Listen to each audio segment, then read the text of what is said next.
మేము చూసిందల్లా పాకిస్ మా మీద కాల్పులు జరపడమే. కాబట్టి మా పోస్ట్ పాకిస్ కి ఒక పంచింగ్ బ్యాగ్ లాంటిది. గ్లేషియర్ మొత్తంలో ఎక్కడ కాల్పులు జరిగినా కానీ సమాధానం దొరికేది మాత్రం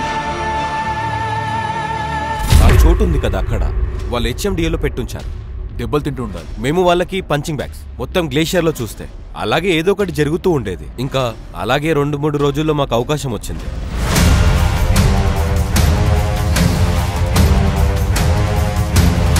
చాలా బాగా సంతృప్తి పొందాను. ముఖ్యంగా వాళ్ళని చంపినందుకు కాదు, ఎందుకంటే we were the takers, but this is the first time we became the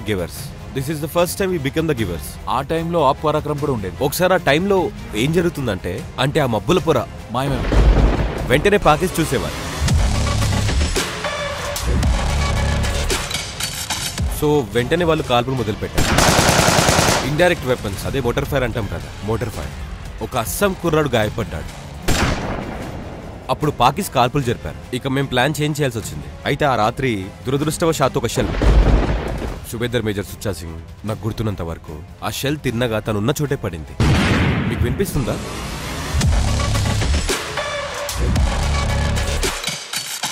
మేము బయటికి వెళ్ళి చూసేసరికి అతనికి రక్తం బాగా పోతుంది. ఇంకా కడుపు మొత్తం చీల్చుకుపోయింది, కాలు తెగిపోయింది. మరో ఆఫీసర్ ఉన్నారు, మా యూనిట్ ఆఫీసర్. అతను అదే షెల్ వల్ల గాయపడ్డారు. కంటి మీద తగిలింది బాగా లోపలికి.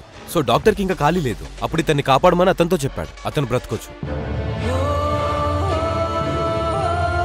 దేశభక్తితో నిండిన క్షణాలు అనొచ్చు. మీరు ఊహించండి. అంటే అతను బెటాలియన్కి తండ్రి లాంటి వారు. అతని ఆఖరి క్షణాలను గ్రహించాను. అతను మాతో అన్నారు కూడా, నా గురించి కాదు కానీ నా కూతురు కోసం.